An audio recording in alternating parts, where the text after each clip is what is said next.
नमस्कार, तुम्ही पाहत आहात न्यूज 18 चे विशेष समाचार पत्र. मी श्वेता बेरड. सर्वप्रथम सर्व भारतीयांना होळीच्या हार्दिक शुभेच्छा. निघण्यापेक्षा पारंपरिक होळी सण होणे गरजेचा. होळी आणि धुलीवंदनच्या सणांमध्ये पूर्वीसारखी मजा राहिलेली नाही. कृत्रिम रंगाचा वापर आणि डीजेचे दणदणाट यामुळे नुकताच धिंगाणा पाहायला मिळत असल्याची बोलकी प्रतिक्रिया सर्वसामान्य नागरिकांकडून आता व्यक्त केली जात आहे. एकमेकांना घातक रंग लावतात ही बाब आरोग्यासाठी त्रासदायक आहे. खरं तर ही होळी धुलीवंदनचा सण प्रेम, बंधुत्व आणि एकता दाखवण्याचे प्रतीक. मात्र आज घडीला पारंपरिकतेऐवजी गोष्टीचे मार्केटिंग होत असल्याने सणाला कमी आणि बाजारीकरणाला अधिक महत्त्व प्राप्त झाले आहे. सध्या रमजानच्या महिन्याचे उपवास चालू असल्याने प्रशासनातर्फे होळीसाठी नवीन नियमावली जाहीर करण्यात आली आहे. 12 ते 18 मार्च या काळात रंग खेळताना या नियमांचे पालन करण्यासाठी पोलीस बंदोबस्त असणार आहे. वळूया पुढील बातमीकडे. भोर शहरातील एका घराला लागलेल्या आगीत लाखोचे नुकसान. भोर शहरातील संजय नगर परिसरात असणाऱ्या एका राहत्या घराला पहाटे 2 ते 3 च्या सुमारास अचानक आग लागली. आमचे प्रतिनिधी किरण आंबिके यांनी दिलेल्या माहितीनुसार हे घर आणि त्यातील सामान जळून खाक झाले आहे. शॉर्ट सर्किटमुळे आग लागल्याचे प्राथमिक अंदाज व्यक्त केला जात असून आगीचे नेमके कारण अद्याप समोर आले नाही. घटनेची माहिती कळताच भोर पोलिसांनी घटनास्थळी धाव घेत मदत केली आणि भोर नगरपालिकेचे अग्निशामक दल घटनास्थळी पोहोचल्याने आग आटोक्यात आणण्यात यशस्वी झाले.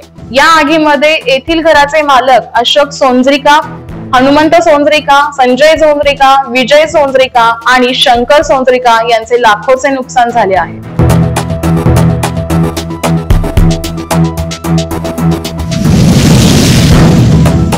वळूया पुढील बातमीकडे. जागतिक महिला दिनाचे औचित्य साधत शिवसेना उद्धव ठाकरे गटाकडून श्रीमती हलीमा इमाम सौदागर वय वर्ष 98 यांचा यथोचित सन्मान.